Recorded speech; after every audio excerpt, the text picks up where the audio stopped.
My name is Natasha NARDEL, and I'm here to present our Brunswick West project today.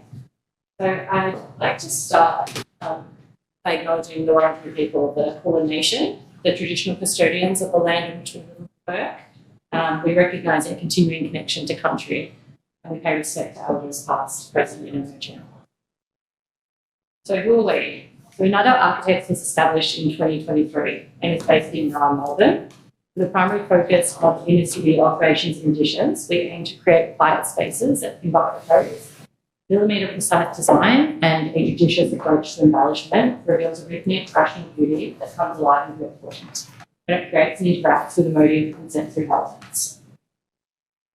Brunswick West House is a 3-bedroom home for a young couple who enjoy inner city living and all that come with it. The challenges of working with a smaller allotment was understood from the onset, trusting that a well-designed home could meet their needs for comfort and amenity akin to those found in the suburbs.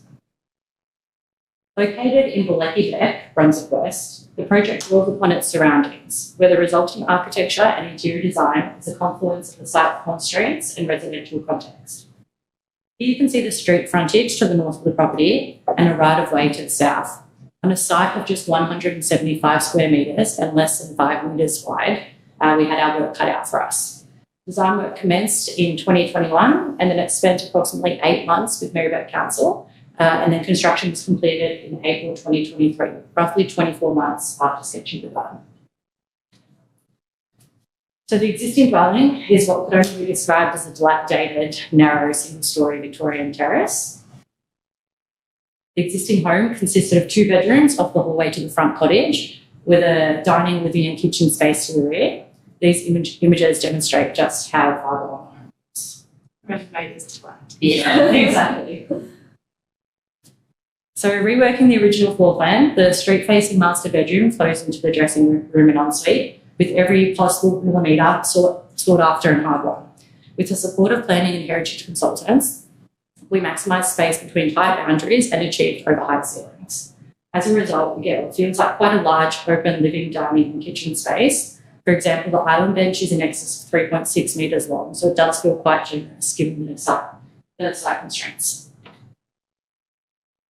Now with 3 bedrooms, 2 bathrooms and an upstairs office area, the clients have an internally voluminous home whilst externally recessive with distinct spatial experiences on a small footprint.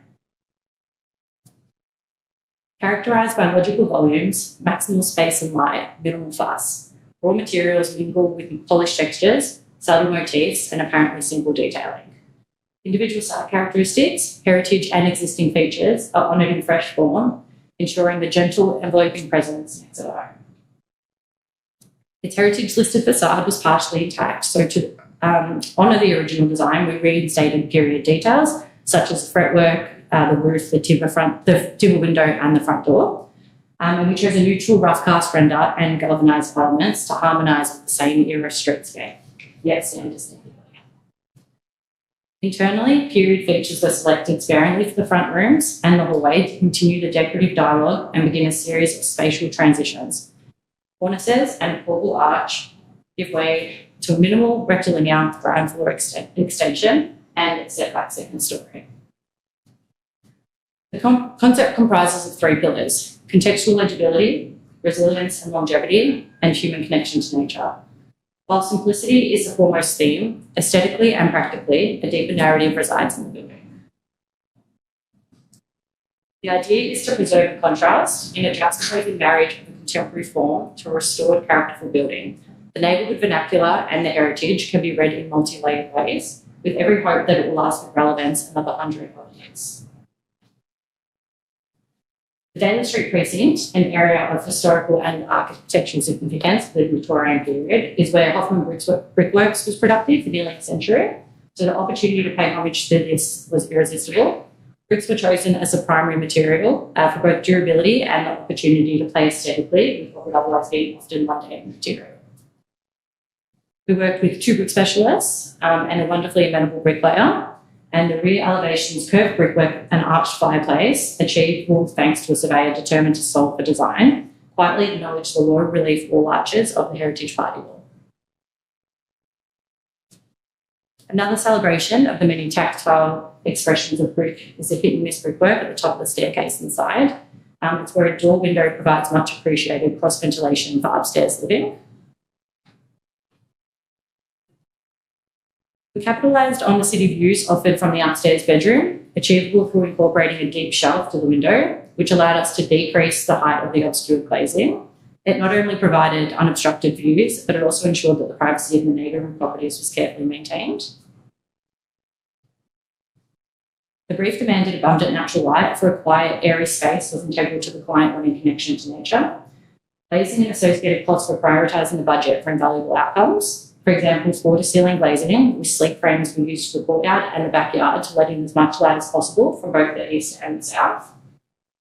And custom skylights with concealed frames were used to create a visual sense of soft enveloping light, areas that would have otherwise relied on artificial lighting. The sunlight suffusing each space is a hero for both ambience and how it highlights the raw attributes of a concise material selection: brick, timber, concrete, and stone. The client strongly preferred natural stone, so to offset any non-negotiable expenses, we selected a orange limestone with as lovely a lustre as more luxurious, obvious choices. Brunswick West House was the first project completed by NARDEL architects. It provided the means for me to branch out into my own practice and welcomed the first opportunity to test the skills earned during my time working as a graduate and newly registered architect. Because my training was thorough and well supported, and because I know my design methodology rests on technical work first and foremost, I was confident with the architecture. Collaboration was imperative for this project, and I value the contribution from experts. The opportunity to learn and increase my own skill set and awareness of technical and creative possibilities and solutions is something that I actively seek. Dialoguing with other disciplines whose design can enhance or detract from mine is always a great opportunity. The project budget prioritised expertise and consultation from those whose specialty skills and knowledge were needed, because quality begets quality, and we feel it's important to design homes for longevity. Being solely responsible for bringing all elements together for the first time was at times stressful, of course, but mainly enjoyable, because where adjustments had to be made, I could solve for them and see the consequences through. Brunswick West House is the byproduct of youth working and, most importantly, learning and practice. That time spent alongside successful, well-respected architects equipped me with the skills necessary to carry a project of this scale from conception through to completion. Pragmatic thinking and a calm approach enabled the project to succeed regardless of how many registered owners. Thank you for taking the time to listen to this presentation, and I look forward to hearing your questions.